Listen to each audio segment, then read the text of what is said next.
Ang pag-uusapan po natin ngayon ay ang kamangha-manghang pag-akyat ni XRP na parang SpaceX na tumataas papunta sa kalangitan. Bakit nga ba sobrang bullish na XRP? At paano po ito naiiba mula sa iba pang mga cryptocurrencies? Alamin natin kung bakit ginagamit na po ito ng mahigit 50% ng mga bangko sa Japan. Pati na rin ang papel nito sa pagpapabilis ng international transfers. At maliban dito ay atin din pong aalamin ang ibig sabihin nito para sa atin bilang mga Pinoy crypto enthusiast. Pero bago po tayo magpatuloy ay nais ko lamang po munang bigyang linaw ang aking disclaimer kung saan ang nilalaman po ng video na ito ay hindi po ito isang financial advice. For education and information purposes lamang po ang layunin nito. Ayan, umpisahan po natin sa kung ano po ang kasalukuyang performance ni XRP ngayon. Simulan po natin sa mga numero. Nitong nakaraang linggo ng umaga, January 12, 2025, ang presyo po ni XRP ay umakyat ng 10% sa loob lamang ng isang araw, kung saan ay umabot po ito sa presyong $2.5635. Ito po ang pinakamalaking pag-angat ni XRP sa loob ng isang araw simula noong January 1. Ang market valuation po ni XRP ngayon ay nasa $148 billion. Dahilan para manatili ito bilang ikatlong pinakamahalagang crypto asset sa mundo. Pero ano po ang dahilan sa likod ng biglaang pag-angat nito? Malaking bahagi po nito ay ang tinatawag na supply shock. Sa nakalipas na linggo, gumastos po ang mga XRP whales ng mahigit $2 billion para bumili ng higit 1 bilyong tokens. Bukod dito, base po sa on-chain metrics, tinanggal ng mga investors ang 13 million XRP tokens mula sa mga exchanges sa nakalipas na araw. Ang aksyong ito ay nagpapakita po ng malakas na paniniwala ng mga long-term holders sa future ni XRP. Ngayon ay bakit naman po lumalaki ang interest ng mga traders kay XRP? Ayan, bukod po sa mga long-term holders, tumataas din po ang mga activities ng mga traders.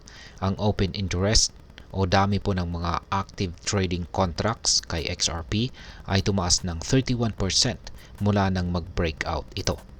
Ang mga numero ay nagpapakita na ang mga traders ay masigasig na nakikilahok sa market movements ni XRP. At ang tanong ay, ano ang hinaharap ni XRP? Kapag napanatili po nito ang support level sa $2.5 at kanyang nalampasan ang $2.72, malaki po ang posibilidad na maabot nito ang mga bagong all-time highs. Ngayon ay paano po ginagamit ng mga bangko sa bansang Japan si XRP? Yan, isa po sa pinakamahalagang balita tungkol kay XRP ay ang pagiging bahagi nito ng banking systems ng mahigit 50% ng mga bangko sa Japan. Ang SBI Holdings, isa po itong higanting financial company sa Japan, ang siyang nangunguna sa inisyatibong ito. Ginagamit po nila ang on-demand liquidity solution ni XRP para gawing mabilis at abot kaya ang international money transfers.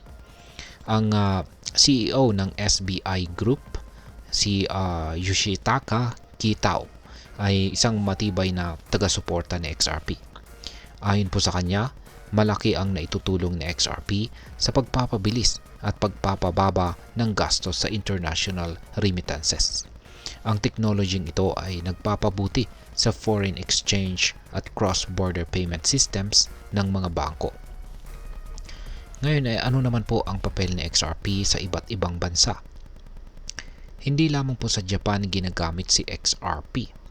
May mga financial institutions din sa iba't ibang bahagi ng mundo na umaasa kay XRP para sa kanilang cross-border transactions. Ayan, nandyan po ang Santander, UK po yan. Itaú Unibanco, sa Brazil po yan. Kotak Mahindra Bank, sa bansang India naman yan. At ang CIBC ng bansang Canada. Sa pamamagitan po ng XRP, ang mga transaksyon dating inaabot ng ilang araw ay nagagawa na ngayon sa loob ng ilang segundo lamang. Ang mabilis at cost-efficient na serbisyong ito ay nagbibigay po ng malaking benepisyo sa parehong mga bangko at kanilang mga kliyente. Ngayon ay ano naman po ang maaring maging epekto nito para sa atin bilang mga Pinoy crypto enthusiast? Yan, lalong-lalo na sa mga nag-i-invest or nagtitrade dyan kay XRP. Yan, para sa atin ay maraming pwedeng maging epekto. Maaring maging epekto ng bullish movement na XRP at ang paggamit nito ng mga global financial institutions. Una ay syempre oportunidad po ito para magkaroon ng mas malaking kita. Kaya kung ikaw po ay may XRP holdings, ang kasalukuyang bullish trend ay maaring magbigay sa iyo ng malaking potensyal na kita. Kapag lumampas po ito sa $2.72 na presyo, posibleng maabot ang ni XRP ang mas mataas na presyo na siyang magdadala ng mas malaking returns. Pangalawa ay ang pagpapadali ng remittance. Ang Pilipinas ay isa sa mga bansang may pinakamataas na remittance inflow. Ang technology ni XRP ay maaring magpababa ng fees at mapabilis ang pagdating ng pera mula sa ibang bansa. Isa itong malaking tulong para sa ating mga OFW at kanilang pamilya. At pangatlo ay ang bagong investment opportunities. Sa patuloy po na paglago ni XRP, maaaring magbukas po ito ng mas maraming oportunidad para sa mga Pilipinong investor na nais subukan ang crypto market. At ngayon ay ano naman po ang aking masasabi tungkol dito. Sa totoo lang, napaka-promising po ang future ni XRP, lalo na kung patuloy itong gagamitin ng malaking institutions tulad po ng mga bangko sa Japan. Ngunit tulad ng anumang investment, may kaakibat pa rin itong risk.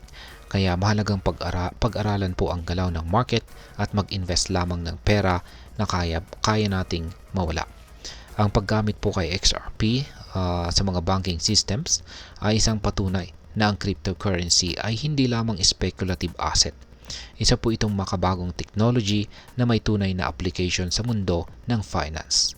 Kaya kung iniisip mong mag-invest kay XRP, maring ito na po ang tamang panahon, basta't handa kang sumabay sa volatility ng market. At ayan, hanggang dito na lamang po tayo sa video na ito mga ka-crypto. Sana po ay inyong nagustuhan ang aking paliwanag sa video na ito. Kung inyo po itong nagustuhan, pag-click lamang po ang like button nito. Marami pong salamat sa panonood. Ingat po tayo lagi at God bless po sa ating lahat.